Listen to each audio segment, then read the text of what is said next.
Ta voix soutient mes pas,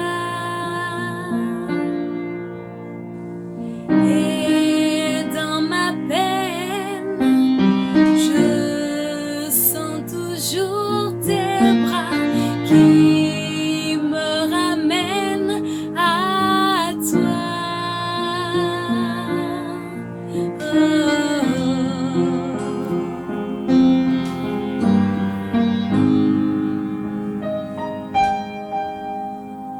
Quand je suis faible et que mon pied chancelle, tu es toujours fidèle, car à chaque heure ton esprit me rappelle ton alliance éternelle, ta promesse en moi est l'encre de ma foi, ton amour pour moi ne faillit pas, ta promesse en moi est l'encre de ma foi, ton amour pour moi ne faillit pas. En ces moments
ma vie.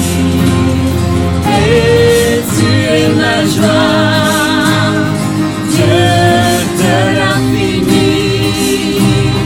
Tu es toujours là, ta promesse en moi est l'encre de ma foi.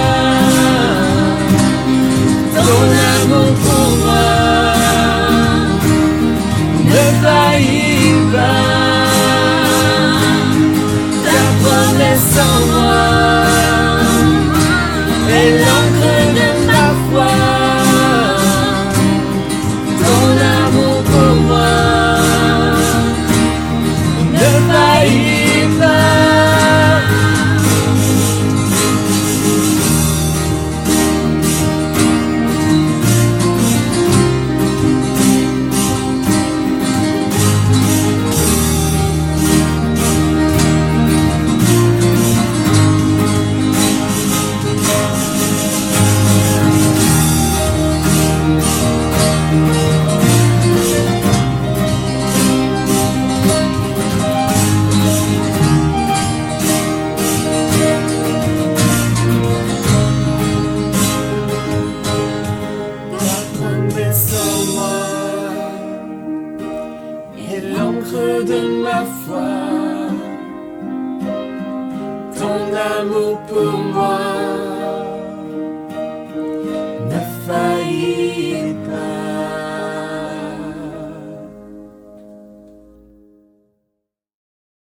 Comme c'est bon de se retrouver.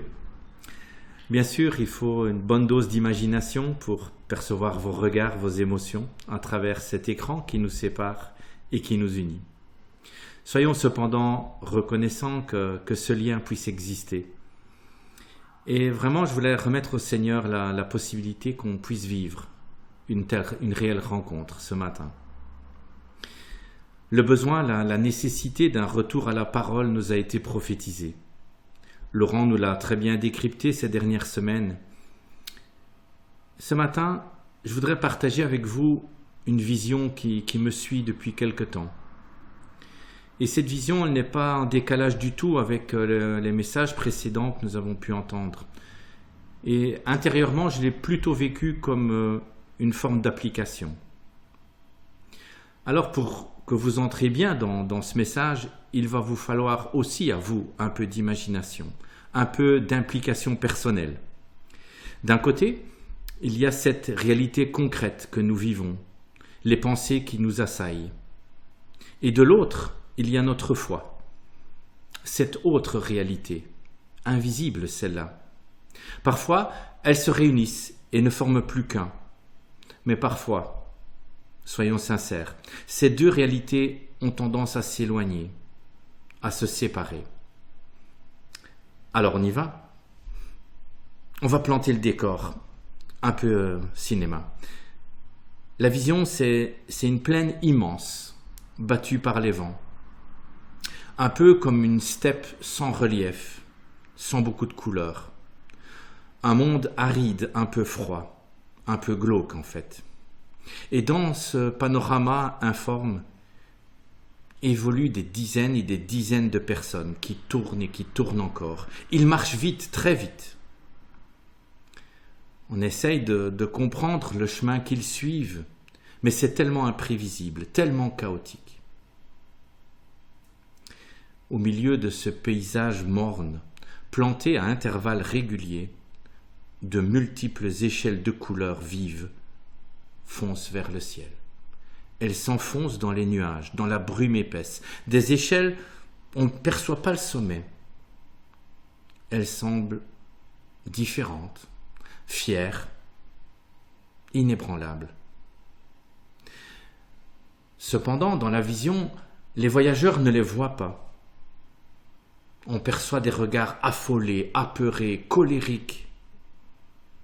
Leurs regards sont rivés à leurs pieds. Ils évitent, ils contournent, ils s'éloignent. Mais il y a une caractéristique bizarre, ils ne s'arrêtent jamais. Ça, c'est la version cinéma. Mais ce n'est pas un film, pas une fiction. Au contraire, vous allez voir, cette vision, elle nous touche de plein fouet.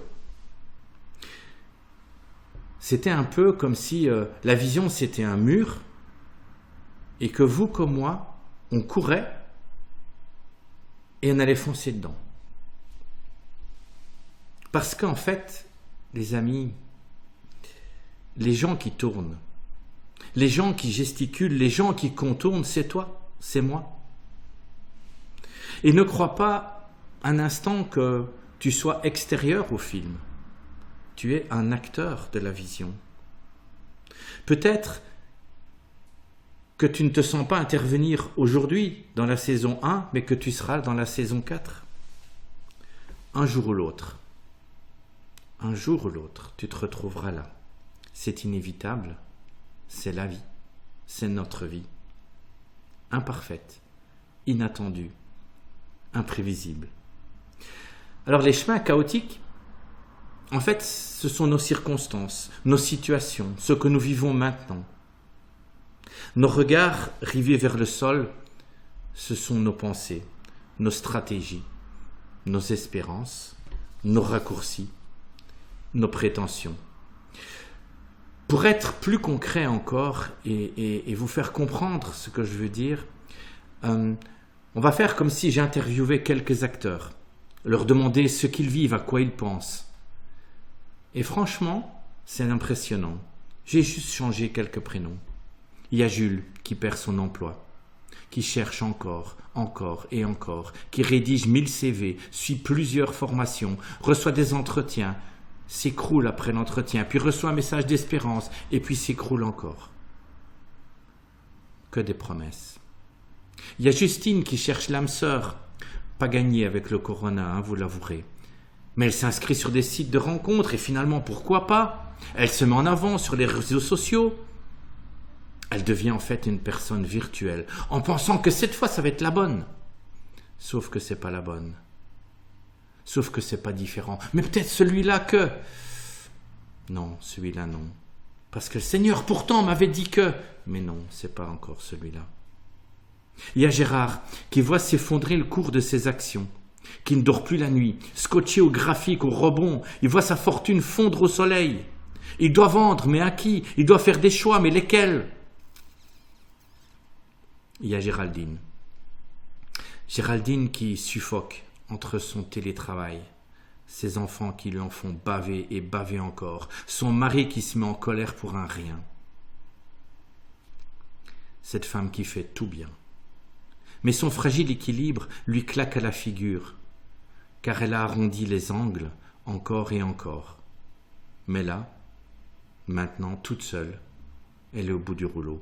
Et puis enfin, il y a Yvan et Josette, qui sont terrorisés par la pandémie, parce qu'on en est à risque, parce qu'on est foutu, parce qu'on ne voit plus personne. Parce que nos enfants s'en foutent, parce qu'ils ne comprennent rien, parce qu'ils ne voient pas que j'ai peur de mourir tout seul. Toutes ces personnes existent.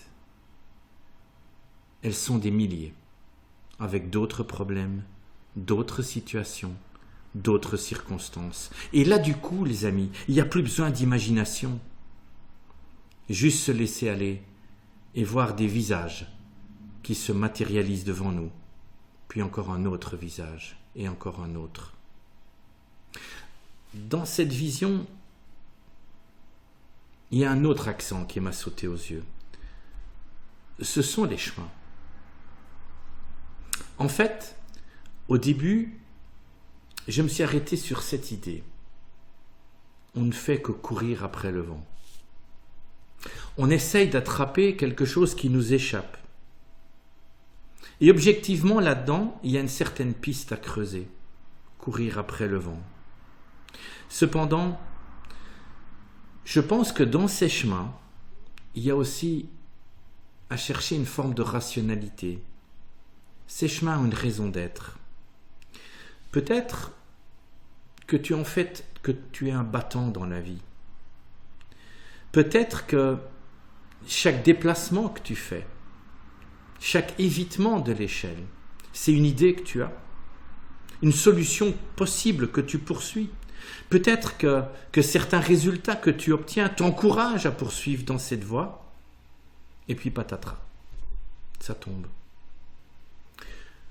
où en fait, peut-être que les chemins vont faire en sorte que tu es à bout de souffle, que tu arrives dans une impasse, sans plus savoir par quel bout tu vas prendre ta vie, par quel bout tu vas essayer de trouver une solution à la situation que tu vis. Mais, heureusement il y a un mais, dans ce paysage uniforme, morne, bizarrement le Seigneur a placé des échelles. Et encore plus bizarrement, les échelles sont de couleurs différentes. Comme si, en marchant les yeux rivés au sol, on avait une vision uniquement horizontale de ce qu'on vit.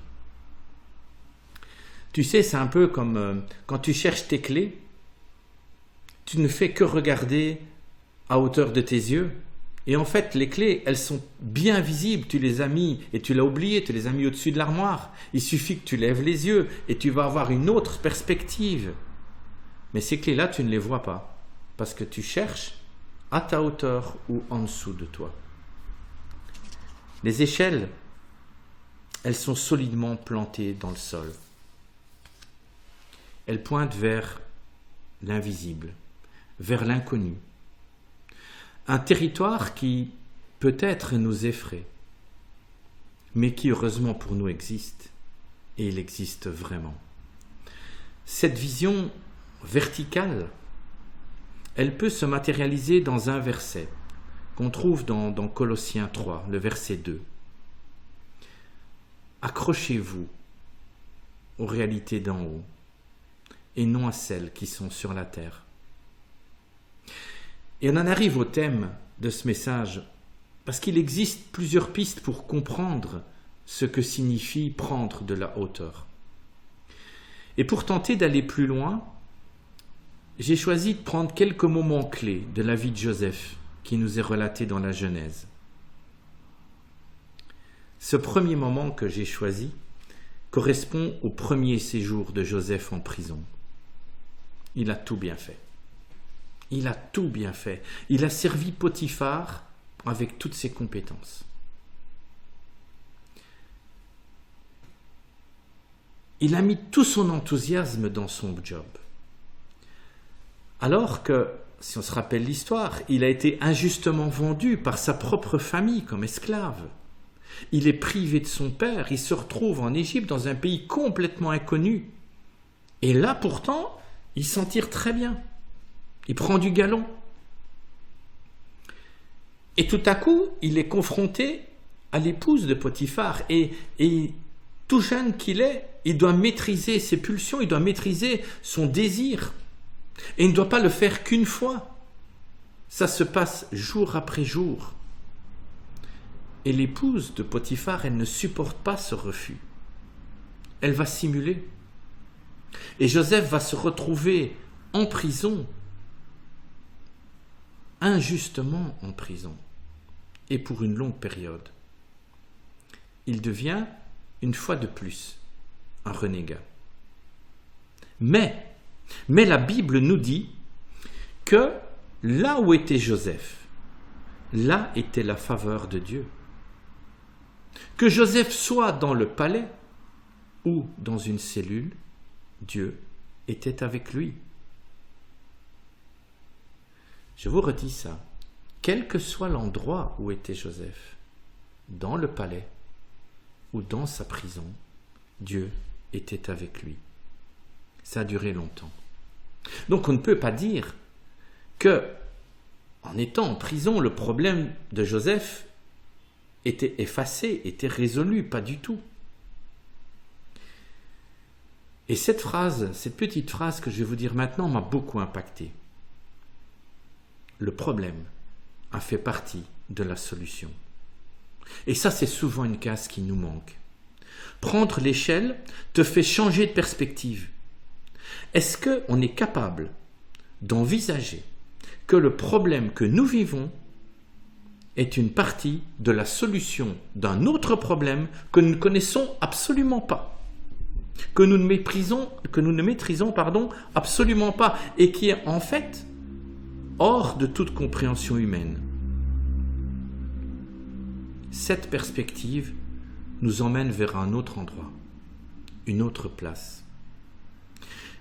Une place où nous ne sommes plus du tout le centre de la chose, plus du tout. Nous sommes devenus, en fait, si vous voulez, des simples comparses d'un plan parfait qui nous dépasse. Et c'est là qu'il doit y avoir un tilt en nous, un stop, un arrêt de toute notre gesticulation. Parce que prendre de la hauteur, ça n'a pas forcément comme conséquence qu'on doive s'arrêter, qu'on doit absolument nous poser, que Dieu va en fait faire tout le reste.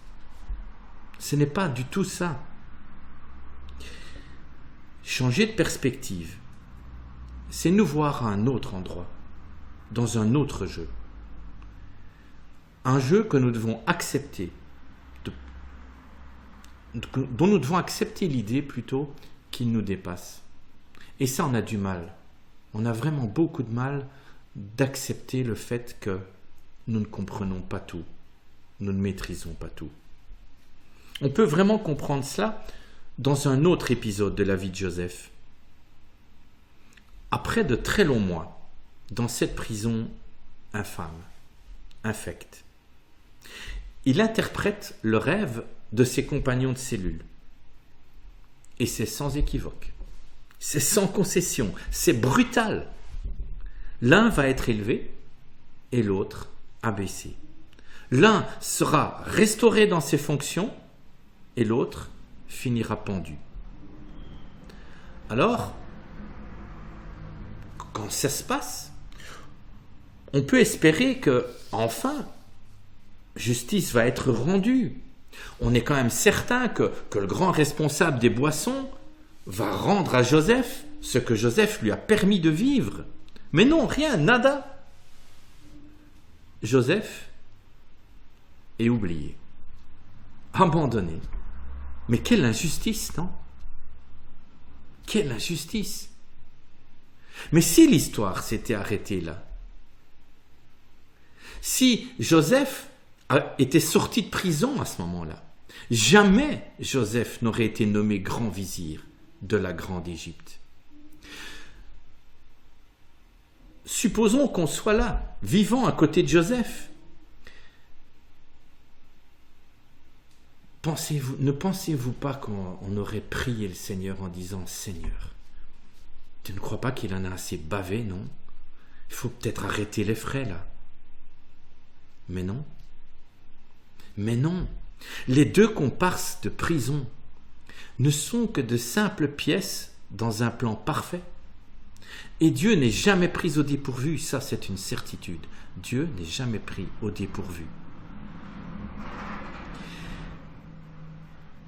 La seconde lecture possible de cette vision des échelles est la possibilité que nous avons d'aller encore plus haut, chercher le secours. Le désir de s'en remettre à lui, de le laisser régner dans nos vies, c'est l'idée, si vous voulez, de grimper. Mais il y a un moment, quand on grimpe, on perd pied. On ne voit plus ni en bas ni en haut. Et je pense qu'on a besoin de croire qu'au-delà des nuages, au-delà de ma vision, quelqu'un veille. Ce quelqu'un, c'est mon rocher, ma forteresse. Ce quelqu'un, c'est mon essentiel. Et prendre l'échelle en quelque sorte, c'est entamer un autre chemin qui me mène encore plus haut. Ce chemin aboutit, je devrais dire, dans une réalité spirituelle qu'on pourrait appeler juste l'intimité avec le Père. Je voudrais essayer de replacer cela dans des circonstances vécues par les acteurs de la vision, par nous-mêmes en quelque sorte. Ce que je vais vous dire m'a beaucoup parlé dans ces temps confinés où malgré tout des décisions doivent être prises. Parfois, nous avons dû prendre des décisions graves peut-être, récemment ou dans votre vie. Et parfois, c'était dans une urgence absolue. Plusieurs fois, je pensais à Espoir, à nos médecins, aux décisions incroyables qu'ils devaient prendre. Devant une grosse décision qui a des conséquences importantes, il y a deux réactions extrêmes en fait. L'une serait de s'effondrer et d'abandonner. Et l'autre serait de relever le défi, de prendre le contrôle de la situation, attestant ainsi l'homme est tout-puissant. Mais en filigrane de ces deux réactions qui sont typiquement humaines, on peut voir aussi une limitation du rôle de Dieu. Dans la vision, c'est comme si vous commenciez à grimper l'échelle et au 6e échelon, on dirait « Ok, merci Seigneur, mais là maintenant ça devient sérieux, je suis au 6e échelon, il faut que je m'en occupe tout seul, tu sais. Là, en fait, je suis déjà si haut, je t'entends plus, je comprends plus rien, et puis maintenant, voilà, ce que j'ai prévu, c'est moi qui dois le faire. » Comme on peut le prévoir, quand on reprend le contrôle de la situation, notre plan soi-disant parfait s'effondre, ne fonctionne pas. On retombe au sol, on revient près de Dieu, on pleure, on prie, Calimero est de retour. Mais, je ne vais pas vous laisser là, il y a la 3e voie, les experts. Les messieurs, j'ai tout vécu, les madames, j'ai réponse à tout.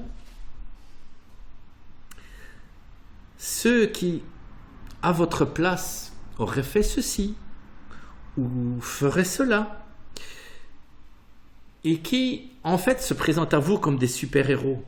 Peut-être ils sont extrêmement bienveillants ou bien intentionnés, mais quand même, ils vous font tomber de l'échelle. Et ils vous amènent dans des situations peut-être que vous n'avez même pas voulu et qui sont encore plus inextricables. En fait, il ne s'agissait pas du tout de réunir des experts, mais juste d'être attentif aux sentinelles que Dieu met sur votre chemin. Ces sentinelles, elles vont apparaître. Elles vont agir au temps choisi par Dieu. Je vous redis ça. Les sentinelles que Dieu a prévues vont agir au moment que lui-même a choisi.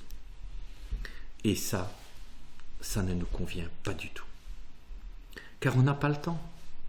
On n'a pas le temps d'attendre ce Dieu, parce que le temps de Dieu, il nous paraît si souvent interminable. Nous, les zappeurs professionnels. Mais j'ai envie de vous dire ceci ce matin. Dieu règne. Dieu règne. Et seules les réalités d'en haut peuvent dénouer n'importe quel nœud, que cela nous convienne ou pas. Dieu règne. La Bible ne nous dit pas les émotions de Joseph durant les 2 années qui se sont écoulées entre l'oubli du chef des boissons et l'appel du Pharaon. Mais quand Joseph est appelé pour interpréter les rêves du Pharaon, on se rend compte qu'il est extrêmement lucide, qu'il a un discernement incroyable. Et donc on peut penser, sans se tromper, qu'il est pendant tout ce temps resté très proche de Dieu. Car, soyons clairs, s'il se plante dans l'interprétation du rêve, il meurt. L'enjeu de cet entretien avec le Pharaon, c'est pas un petit entretien à la 6-4-2. Non, c'est un entretien où c'est la vie ou c'est la mort. Et le verset le plus important de cet épisode crucial, c'est celui-ci. Pharaon, ce n'est pas moi, c'est Dieu qui te donnera la réponse. Donc ce n'est pas moi, c'est Dieu qui te donnera la réponse. Tout est cadeau de Dieu, tout est à sa gloire. Ce chemin d'en haut fait souvent référence à la sagesse d'en haut. Et si je devais qualifier l'attitude de Joseph, je dirais ceci. Il a fait preuve d'une discrète humilité chrétienne. Et là où nous en sommes, quand nous sommes en train d'éviter, de contourner, de courir partout, nous avons un cruel besoin de cela, une discrète humilité chrétienne. Et sans une connexion divine forte, nous n'aurons pas accès à ça. Sans une relation de proximité avec le Père, nous n'aurons pas accès à ça. Et nous avons besoin de cette humilité, y compris quand la tempête souffle, y compris quand l'argent manque, y compris quand la maladie frappe. Et Jacques, dans sa lettre au chapitre 3, au verset 17, il nous la décrit très bien. Je vais la lire doucement.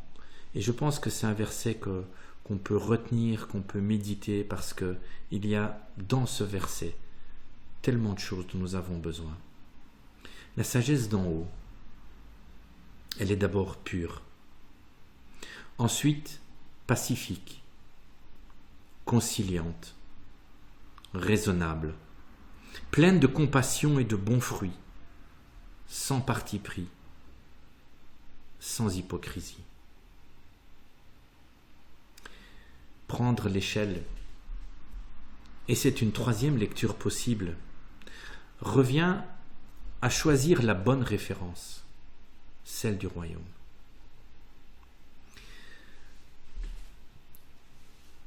Comment peut-être en être sûr?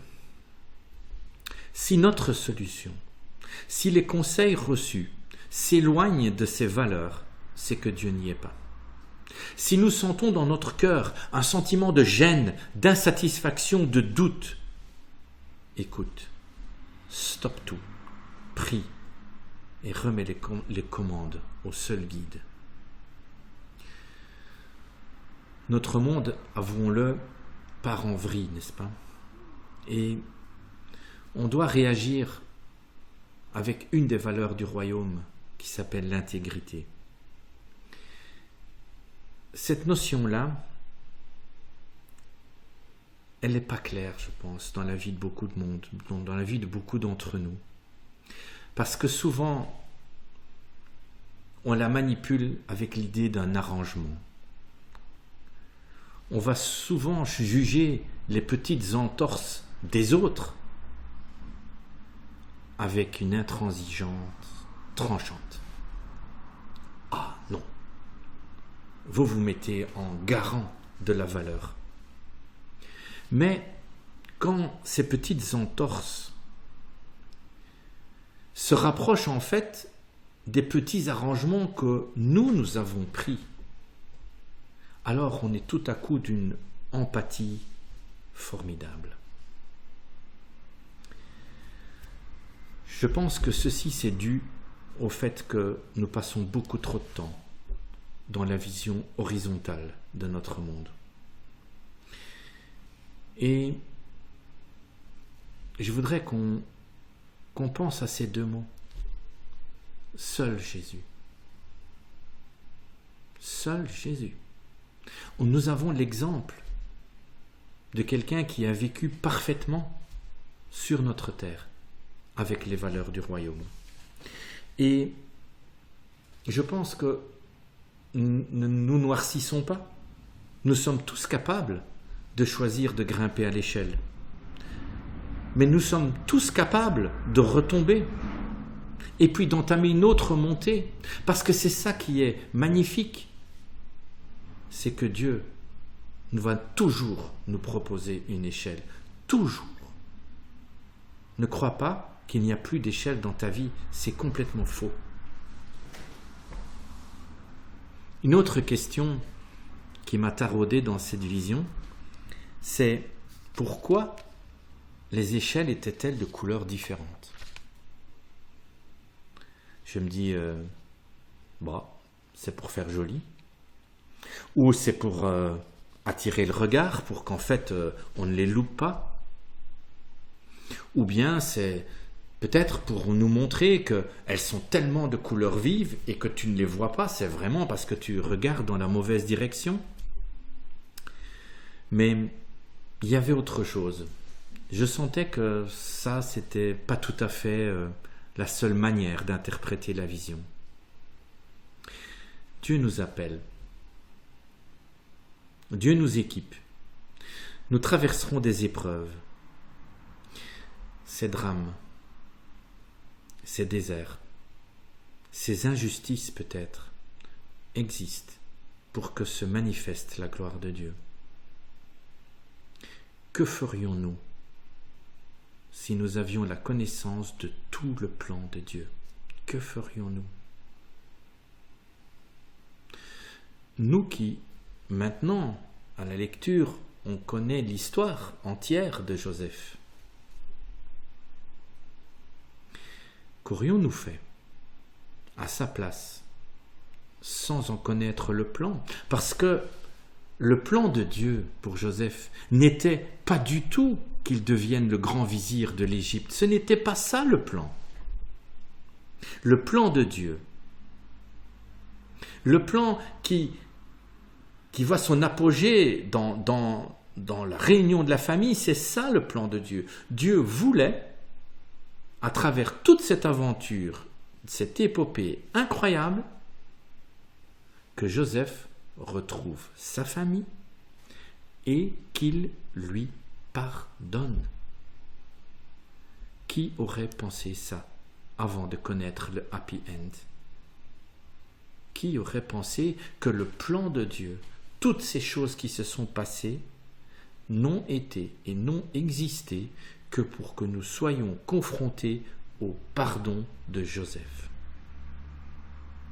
Ces échelles de couleurs, elles peuvent aussi être des outils, je pense, que Dieu met à notre disposition pour braver les tempêtes, pour traverser les déserts et lutter contre nos ennemis. Et si j'en reviens à la vision première, en se rappelant tous les chemins qu'on peut prendre, nous avons besoin d'un sac à dos. Et dans notre sac à dos, il y a les remèdes et il y a les mots. Il y a le poison et l'antidote. Et c'est selon notre choix. Parce que Dieu nous aime tellement qu'il nous laisse choisir le flacon que nous voulons prendre. Et j'en ai trouvé plusieurs de ces dualités, de ces flacons qui vont ensemble. L'orgueil et l'humilité. L'arrogance et la vérité. L'entêtement et la prière. Impatience et patience. Découragement, persévérance. Égocentrisme et amour.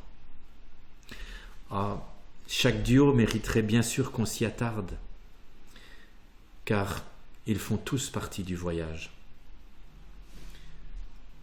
Si on prend un temps pour soi et qu'on veut être franc et honnête, on en a tous pris des 10. Il y a certains moments donnés, nous avons pris les mauvais flacons. Nous avons pris du poison. Et heureusement, nous avons aussi pris les antidotes.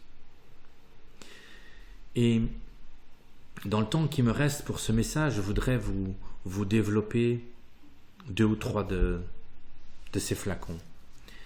Avant tout, je voudrais vous dire que l'antidote est biblique. L'antidote doit venir de la parole, pas de notre cœur. Ce n'est pas dans le bon ordre. C'est la parole qui doit nous guider, nous éclairer le sentier et toucher notre cœur. Je vais vous laisser prendre votre Bible et je voulais vous partager un extrait de la lettre aux Philippiens qui, je pense, est importante et qui nous explique en 8 versets du chapitre 2 la différence entre l'orgueil de l'homme et l'humilité. Je pense que dans le choix entre les flacons, que celui-là s'est imposé directement à moi. Donc je vous partage dans le chapitre 2 les versets 1 à 8. S'il y a donc quelque encouragement dans le Christ, s'il y a de la consolation dans l'amour, s'il y a une communion de l'esprit, s'il y a de la tendresse et de la compassion, rendez ma joie parfaite en vivant en plein accord. Ayez un même amour, un même cœur, une unité de pensée. Ne faites rien par esprit de rivalité, ni par désir d'une gloire sans valeur, mais avec humilité, considérez les autres comme supérieurs à vous-même. Que chacun de vous, au lieu de regarder à ses propres intérêts, regarde aussi à ceux des autres. Que votre attitude soit identique à celle de Jésus-Christ. Que votre attitude soit identique à celle de Jésus-Christ. Lui qui est de condition divine, il n'a pas regardé son égalité avec Dieu comme un butin à préserver, mais il s'est dépouillé lui-même en prenant une condition de serviteur, en devenant semblable aux êtres humains. Reconnu comme un simple homme, il s'est humilié lui-même en obéissant jusqu'à la mort, même la mort sur la croix. Il s'est humilié lui-même en obéissant jusqu'à la mort, même la mort sur la croix. On touche là le point faible du cœur de l'homme, son orgueil démesuré, sa présomption. Nous le voyons quotidiennement dans l'actualité. Combien de vies ont été perdues parce que quelques chefs d'État ont fait preuve d'une suffisance sans égale. Cependant, il faut revenir à nous-mêmes, dans notre sphère d'influence. Réfléchissons. Combien de fois ne mettons-nous pas en avant nos propres solutions? Combien de fois ne prenons-nous pas nos décisions sans prendre en compte ni l'avis de Dieu, ni l'avis des autres? Si je voulais résumer notre comportement en une phrase: aie foi en toi, crois en ta bonne étoile, participe à un séminaire d'affirmation de toi. Et tout ça, les amis, ça peut faire du bien, mais ça ne tient pas la route. Tu vas sans doute grimper de quelques échelons. Tu ne te tromperas pas systématiquement, mais jamais tu ne pourras atteindre la plénitude que le Seigneur a prévue pour toi. La véritable humilité, Jésus nous l'a montré. Que dire de plus? Qu'ajouter à cela? Le plus grand des plus grands a accepté pour toi, pour moi, pour chacun d'entre nous, l'humiliation suprême. Le plus grand des plus grands a accepté l'humiliation suprême. Alors, j'ai envie de nous dire ceci: on n'est pas une plus belle personne parce que tout nous réussit. On n'est pas une personne mise à part parce que notre santé est épargnée. On n'est pas meilleur parce qu'on a atteint un niveau professionnel incroyable. Dieu nous a placés ici avec des talents, avec des dons. Mais ces dons, ces talents sont uniquement pour sa gloire, pour rayonner de lui dans la vie des autres et pas dans la nôtre. Nos dons, nos talents, nos bénédictions sont là pour rayonner dans la vie des autres et pas dans la nôtre. Dieu choisit d'abaisser et d'élever. Et cela n'a rien à voir avec une quelconque punition. Je reviens à Joseph. Devant ses frères, il se retire et il pleure. Et on peut quand même un peu être humain et dire, mais quelle occasion de vengeance impitoyable. Il a une occasion de les exterminer et il l'aurait quand même bien mérité. Mais dans Genèse, au chapitre 45, le verset 5, on peut lire cette déclaration bouleversante. Maintenant, ne vous tourmentez pas et ne soyez pas fâchés contre vous-même de m'avoir vendu pour que je sois conduit ici. Car, rappelez-vous le plan de Dieu, car c'est pour vous sauver la vie que Dieu m'a envoyé ici avant vous. Tout est rendu à Dieu. Joseph aurait pu se la jouer grand seigneur. Il ne mentionne pas du tout, à aucun moment, toutes ces années de galère dans l'injustice, mais il met au centre cette vérité. Tout cela existe pour que la gloire de Dieu soit révélée à travers le pardon. Quelle leçon! Alors, je pense qu'on ne peut pas rester extérieur à cette belle histoire de la Bible. Je pense qu'on doit la prendre comme une succession de coups de poing que tu prends pour toutes les occasions que nous avons ratées. Parce que Dieu, il n'en a rien à faire de notre orgueil. Chaque fois, il vient encore nous relever, encore et encore, chaque fois qu'on tombe en bas de l'échelle. Et ce matin, je t'en prie, sois reconnaissant de cela. Sois dans ta prière, humble et reconnaissant. Quel cadeau Dieu nous fait. Je voulais vous communiquer encore un autre duo de flacons pour revenir à la vision. Je veux partir dans la Bible, dans Actes au chapitre 14, le verset 22. Il fortifiait l'esprit des disciples, les encourageait à persévérer dans la foi et disait « C'est à travers beaucoup de difficultés qu'il vous faut entrer dans le royaume de Dieu. » Ça me plaisait beaucoup de vous encourager, de nous encourager en parlant de persévérance. Nous vivons des moments difficiles par rapport à nos rapports sociaux, peut-être dans le domaine de notre survie financière. J'ai aussi envie de nous dire, tout comme nous avons vécu des soucis dans le passé, et comme nous en vivrons encore dans un futur plus ou moins proche. Et ce n'est pas là être défaitiste ou pessimiste, c'est juste notre passage sur terre qui est comme ça.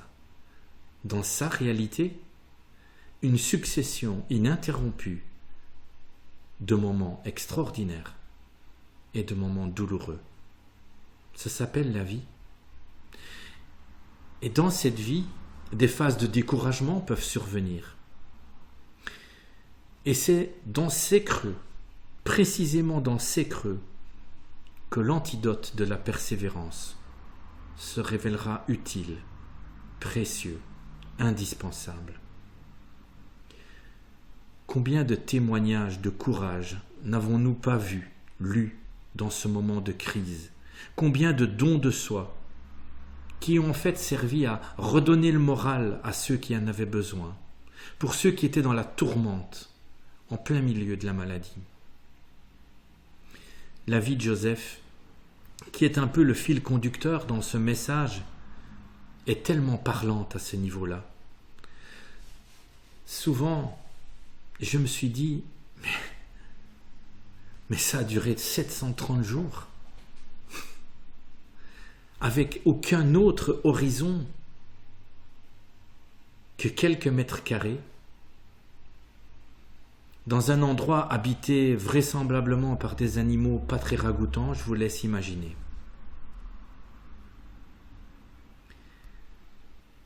Et là, nous en revenons au temps de Dieu, à l'exercice de notre foi. Non pas dans une attente passive, mais dans une confiance totale. Dans une confiance totale. Dans la perspective du ciel, dans la référence à l'exemple de Jésus-Christ. Est-ce que c'est facile? Ah non, certainement pas. Certainement pas. Mais j'en reviens à cette phrase qui me suit depuis plusieurs jours. Et si ton problème, et si ton épreuve, et si mon épreuve faisait partie de la solution? Même toi, qui es éprouvé par la solitude, renverse la vision de ton mal-être, Dieu la transformera en bien. Combien d'entre nous ne voient pas le bout du tunnel, pleurent sur leur passé? Alors les amis, respect, compassion. Mais à toi qui écoutes ce matin, toi qui vis peut-être des moments extrêmement durs, je veux te partager ceci. Change de perspective. Prends l'antidote. Grimpe. Grimpe. Grimpe encore plus haut. Il existe une sentinelle pour toi. Une parole pour toi. Un événement pour toi. Un verset pour toi. Un bouleversement pour toi. Persévère.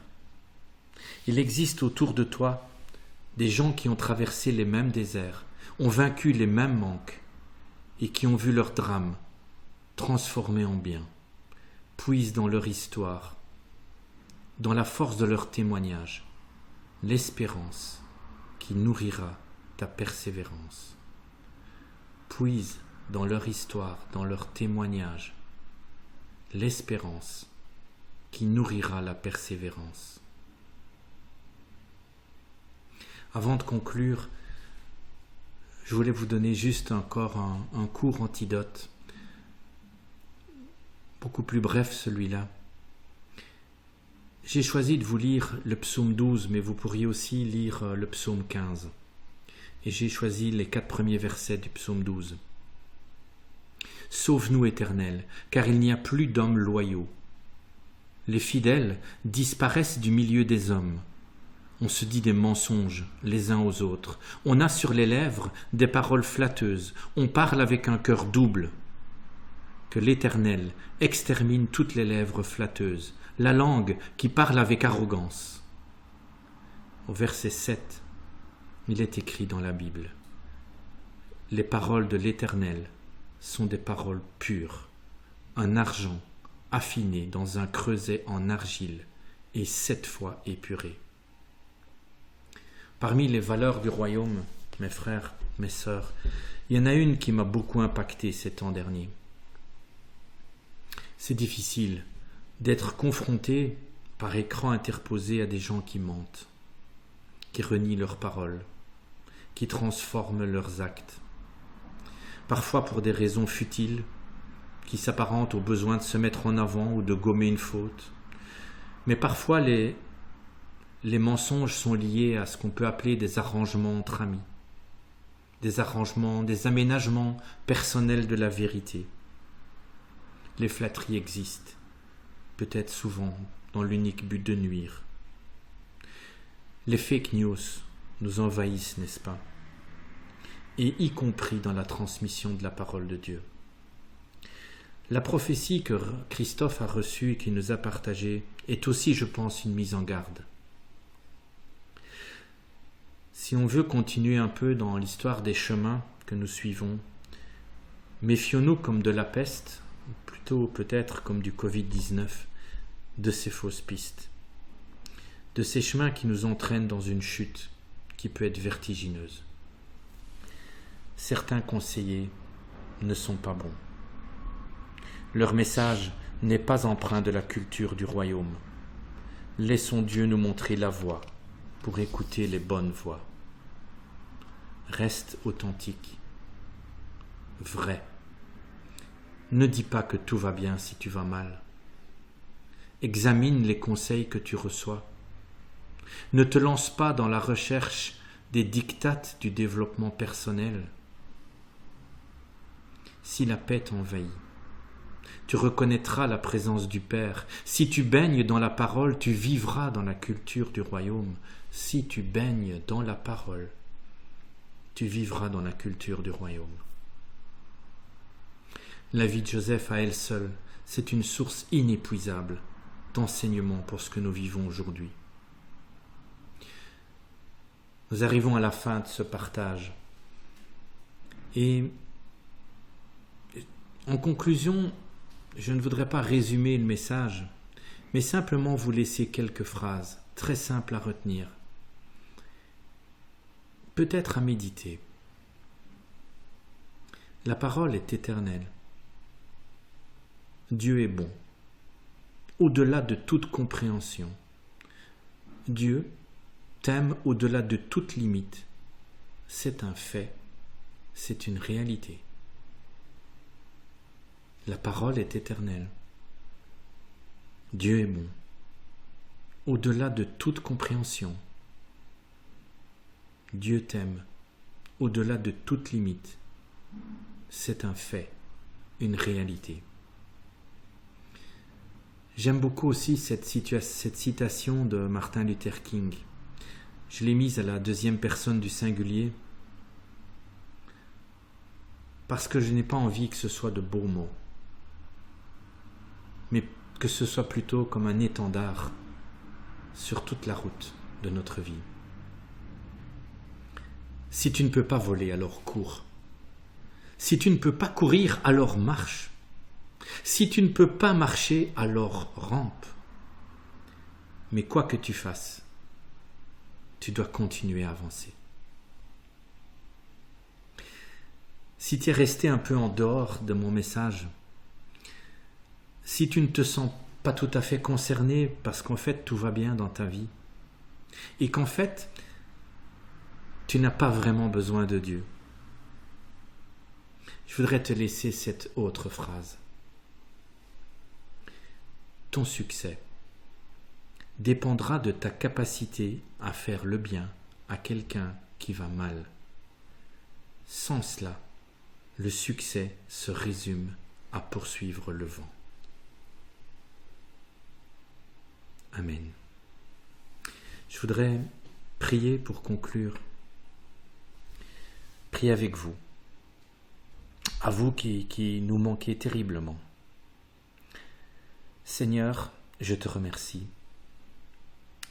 Seigneur, je te suis reconnaissant parce que tu sondes les cœurs, parce que tu prends soin de chacun de nous, dans nos larmes et dans nos rires, dans nos joies et dans nos peines, dans nos drames et nos réjouissances.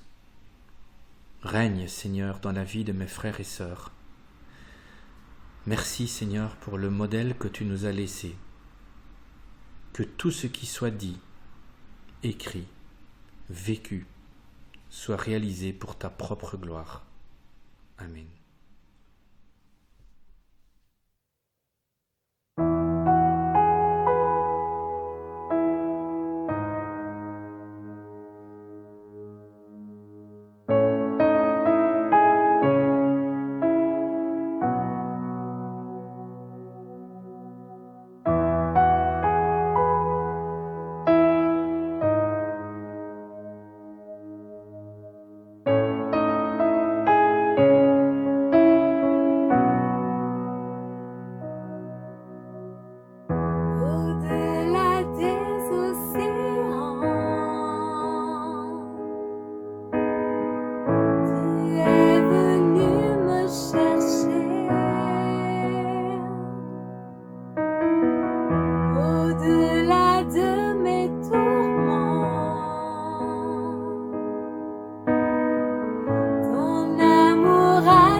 passer de l'ombre à ta lumière. J'ai mis mon espoir en toi, mon espoir en toi.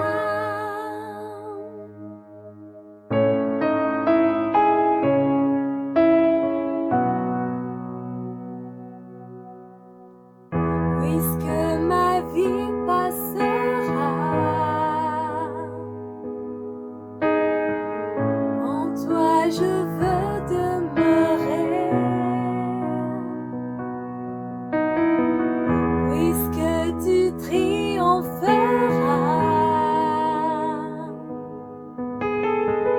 mon cœur en toi veut s'ancrer. Montre-moi la splendeur et la beauté qu'il y a à t'obéir de tout cœur, à se confier à ta voix.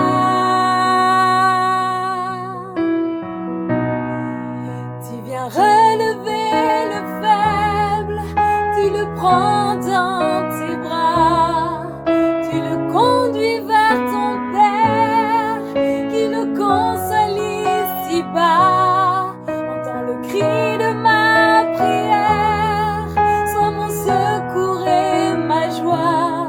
Passer de l'ombre à ta lumière, j'ai mis mon espoir en toi. Tu viens relever le faible, tu le prends dans tes bras, tu le conduis vers ton Père, qui le console ici-bas. Entends le cri de ma prière, sois mon secours et ma joie. Passer de l'ombre à ta lumière, j'ai mis mon espoir en toi. Passer de l'ombre à ta lumière, j'ai mis mon espoir en toi.